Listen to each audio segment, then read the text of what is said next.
What a treat. What a pleasure. Rhett Lewis, Steve Mariucci, now joined by the general manager of the Oakland Raiders, Mike Mayock. What's up, Mike? How are you, bud?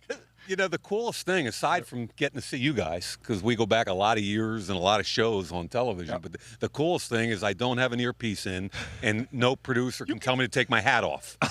I mean, it's really kind of cool, to be honest with you. Yeah, you look good with a hat on. Whatever you want here. I mean, it kind of hit me. I'm so used to just like, okay, Rhett, take me where you need to go. Yeah. And now I'm just like, hey, how about we just talk? Let's talk ball. So, okay. but let's talk here because, I feel like I know you pretty well now, and, we're here.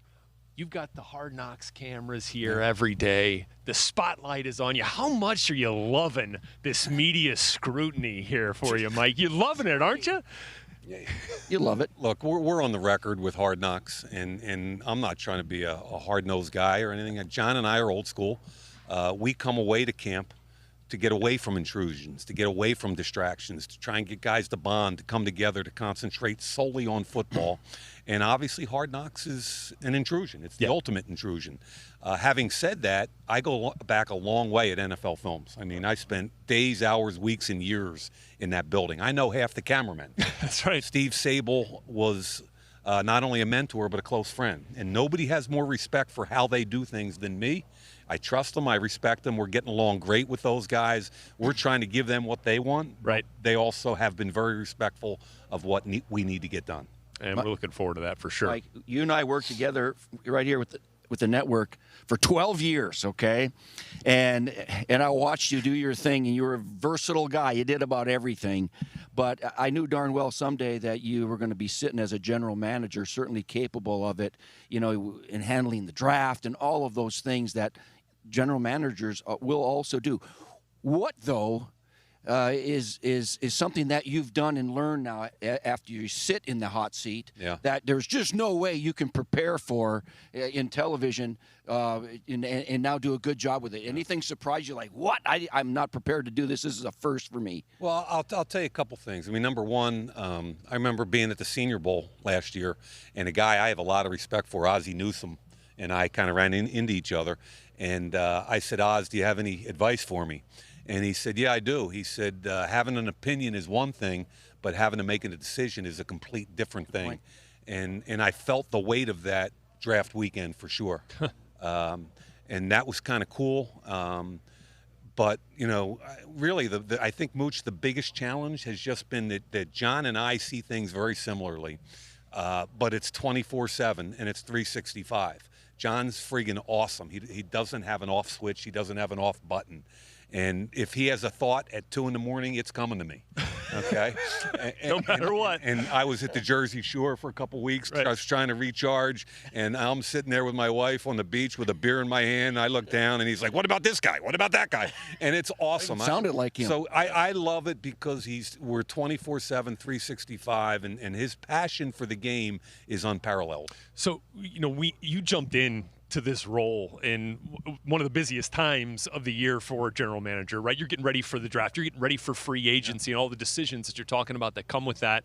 Now that we're into training camp, what's consuming your time? What's on your day-to-day checklist? What are you looking for when we get out to practice here in about an hour? The cool thing for me is that we've kind of revamped our scouting staff. We kept several guys. We hired a bunch of new guys, and we hired a couple guys from the Cowboys, from the Philadelphia Eagles, from the New England Patriots, teams that are used to winning, that demand to win. And we're integrating into all the coaches' meetings. So my scouts are sitting in there. We're at every special teams meeting, every defensive, every position meeting we're at. Really? Okay, and there's a love of the game and a passion for the game.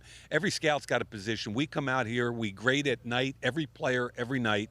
We're in there till 9 or 10 o'clock every night. We're up at 5 in the morning. These guys love it, and I'm excited about that. So there's kind of this energy and passion surrounding both the coaching staff and the scouting staff. And I went to Gru and all his guys and said, do you mind if our guys are in there? And they're like, are you kidding me? It's awesome.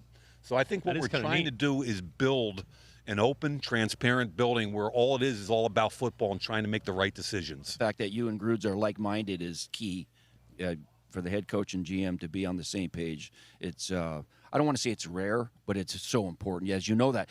Okay, I was at the national championship game, Mike, in Levi Stadium watching Clemson and Alabama.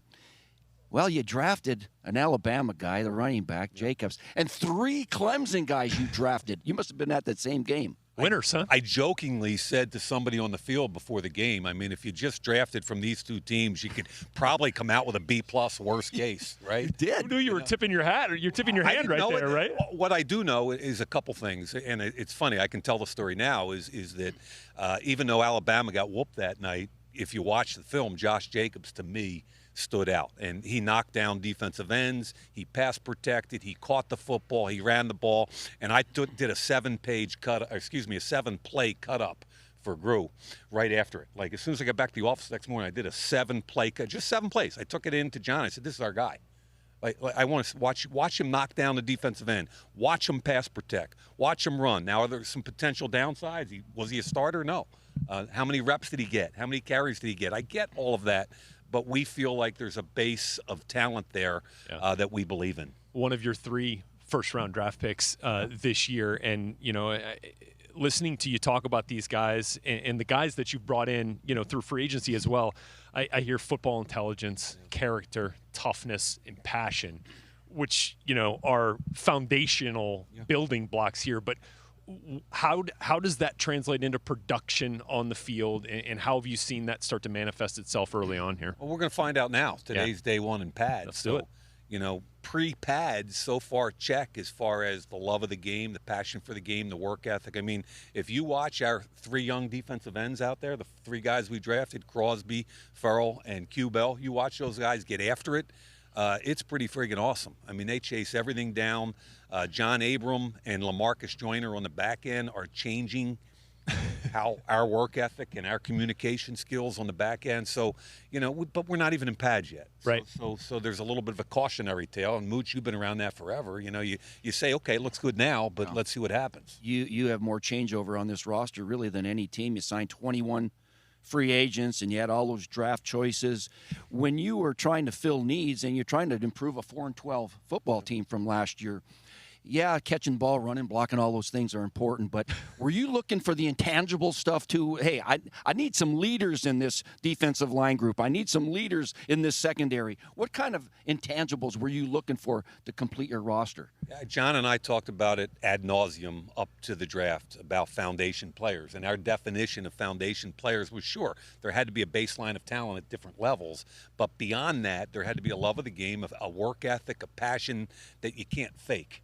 And when you start talking about the guys that we brought in here, you can take all the shots you want at their talent or their ability, but you can't take any shots at their foundational character. And we're seeing it after every practice. You go watch Cleveland Ferrell and Max Crosby and Q Bell by themselves, no coaches, and they're all going over the sleds and working together.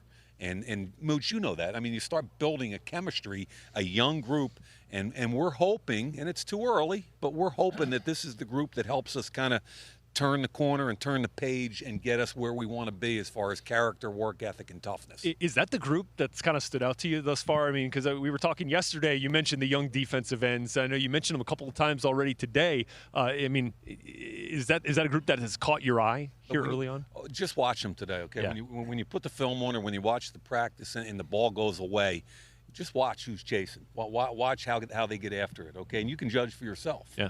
Watch John Abram. Watch LaMarcus Joyner. And I'm just talking about defensive guys right now, and they're strained to the football.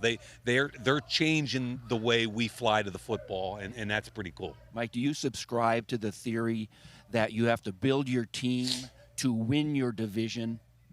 Is that something? Because you got a tough division, man. You with the Chiefs. Yeah, we got Chargers. about 0 home games this year, I think. Yeah. And you have a tough schedule starting off. But I mean, do you have to build your team to defend Patrick Mahomes and that bunch and Phillip Rivers? Yeah, you do. And Mooch, you start talking about, okay, what is our division about? And if you look from our offense perspective, there's an awful lot of defensive ends and tackles you got to block in our division. There's a lot of talent. Well, I don't care whether you're talking about Bosa and his guys, or go over to Kansas City and their guys, Denver and Von Miller and Chubb. Are you kidding me? And then the speed on offense and the ability to, Phillip Rivers, I might have as much respect for him as anybody in the whole world. So the bottom line is, and Patrick Mahomes, and you do. And John Abram and I were talking the other day. Who's going to cover the tight ends in this division? Think about the tight ends. Was he raising his hand? Was he like, yeah, well, I don't know if he's got it yet. Trust me, but he wants it. Right. And you start talking about Kelsey or Hunter Henry, or the draft pick Noah Fant. I mean, those are the guys that are the new breed of tight ends. We got them all in our friggin' division. You sure do. You sure do. Now, Mooch was hitting you on some of the things that you had to figure out once you got here. As a first-time general manager, I'm just curious. In your football life, if you've ever had or seen a player come to camp in a hot air balloon before. I think was that a first for you? I really didn't care. He came last year in a helicopter. He came the year before in I don't know. Look at Antonio Brown. Limo. Look, it's a great place to go up in a hot air balloon, right, Mooch? I mean, Mike, how'd you come to work? I asked them for a ride, but they didn't. Here's the one thing about this guy. Okay, he's going to do whatever he wants to do. He's different. I love you go on. My wife sends me his Instagram stuff. He's all over the world. He's in France with his kids at soccer games. He's a great dad. Like, his kids are everywhere with him, right? All I know is that when he practices, and the advantage I had over the last 18 years is I got to watch this guy practice 30 to 40 times probably, including at training camp in Latrobe, and there's nobody that works it harder between the lines. So does he have some fun? Does he do some different? Yeah, but we're rolling with it because we love what he does. We love what Tyrell Williams can bring to us. It's been pretty cool. And he is, Antonio Brown, cleared to practice, and I know you guys are trying to work through the process of getting him fully integrated here. And once he does get on the field, I mean, what does it look like from 4 to 84? Well, the cool thing is it's rare when a bunch of grown men on a practice field that have been in the league a lot of years go, wow. And when AB got on our practice field for the first time, caught a slant and turned up the field, everybody just kind of went, oh, that's pretty cool. Yeah. And you don't see that much on an NFL field. This Raider Nation, I've lived in the Bay Area for a long time, Mike, and this fan base hasn't been this excited in a while. With all the additions that you brought to this team in free agency and in your draft, it's been awesome. It's a rebuilt football team with a new confidence, a new swagger over here that these fans are really excited about. And that's a compliment to you and your work ethic and you and John putting this thing together. It's not question. Not look, easy, we're 4-12. That's the way we're coming off 4-12. That's who we are. We haven't done a damn thing yet. And we've got an awful lot to prove, and we're going to try and prove it to Raider Nation that we're going to fly around and have a little edge about us. I love it.